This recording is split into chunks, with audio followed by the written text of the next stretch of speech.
What's up, Airsofters? Welcome to my very first video, and today I'm going to be defining in my own words what Airsoft actually is. In general, it's a bunch of guys or girls running around shooting each other with these little plastic balls they call BBs. But I don't think that's actually what Airsoft is. I think it's supposed to resemble war. It's supposed to be like you're actually in war, but you're not dying. And it depends what kind of events you go to.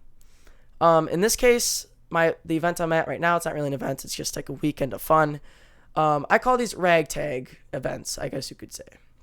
You get a bunch of friends together that actually put a little bit of money into their airsoft gear, and we run around, play, and it's pretty fun. There's no requirements, no limitations on ammo, no requirements on camo, and stuff like that. But if you go to a military event or MilSim event, which is very well hosted by MilSim West, there's just like limits on ammo. You have to have a certain gun if you're on a certain team. You have to have certain camo if you're on a certain team.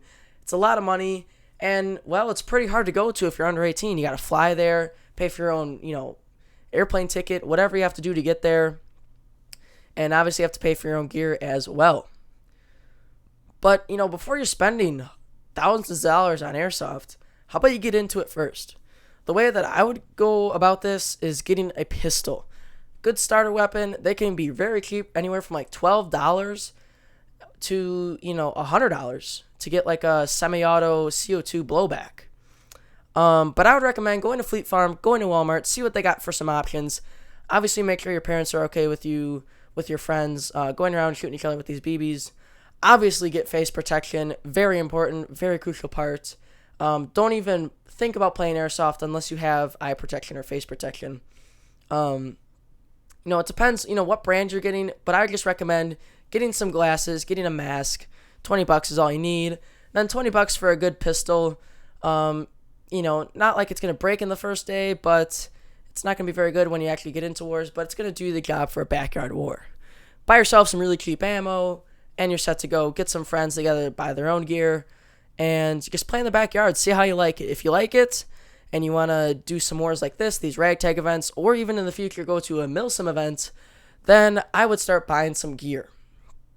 What I would recommend is this brand called G&G, very well known. They basically sell probably the best ARs, best M4s, M16s.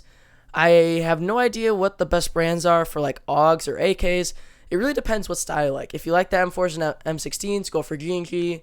If you like AKs and AUGs, I would have to ask around, see what the brands are. But, you're going to be spending a couple $100 on your first good AEG, automatic electric gun.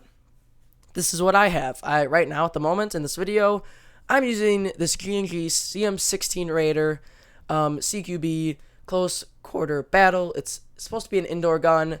They didn't tell me that when I was buying it. That wasn't their fault. I just didn't look on the box, and it only has 330 FPS, feet per second, and it really sucked for outdoor, but I'm sure it'll do good in indoor.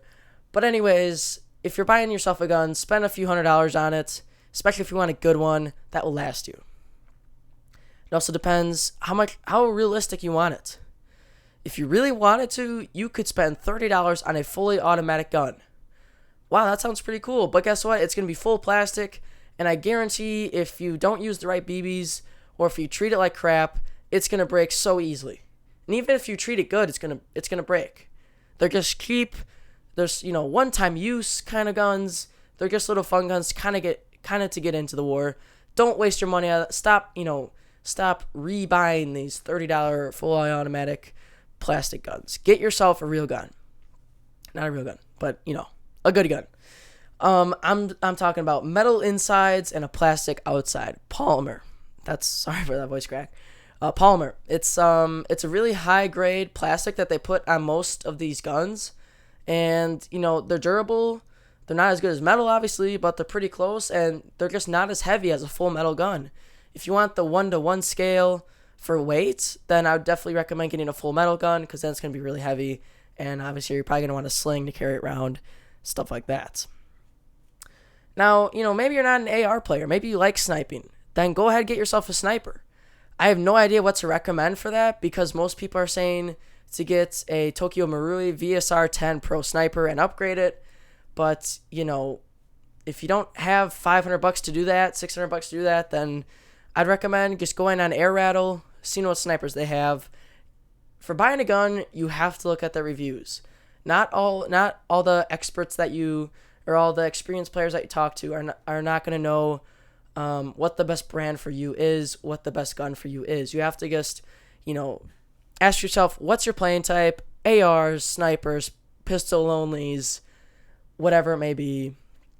And yeah, just look at some reviews and see what you like. You might, you know, end up dropping $200 on a weapon. You'll be like, man, that's a lot of money, but it'll be worth it. It'll last you a while. Now, after rambling about that for a few minutes, I just want to say, you know, there is a lot of hardcore people. They spend thousands of dollars on camo, plate carriers, and crap like that. You really don't have to do that. Just because they go hardcore doesn't mean you have to go hardcore. And that's why I want to go with kind of like what Maverick does. Really nice, really awesome, very good airsoft sniper. Go check him out. Very well-known airsoft player. If you watch airsoft on YouTube, you've probably heard of him. He's the best, for sure. I really would like to go with his loadout. I want to get his sniper with his upgrades. I want to get some sort of CO2 pistol, and basically just a tactical belt, and you know, a few clip carriers or whatever you want to call them. It depends what your play style is. That's all I can say. That's all I can recommend. G&G is a good brand for M4s and M16s. I can't really recommend any other brands because I haven't really tried any other brands. And from what I've heard, no one has said any other brands besides Elite Force and G&G. Thank you for watching today's video. I hope I didn't ramble on too much about crap, about ARs and stuff like that. But I hope you guys understand what Airsoft is. And I hope you guys get into it as much as I do. And keep playing, play fair. I'll see you guys in the next video.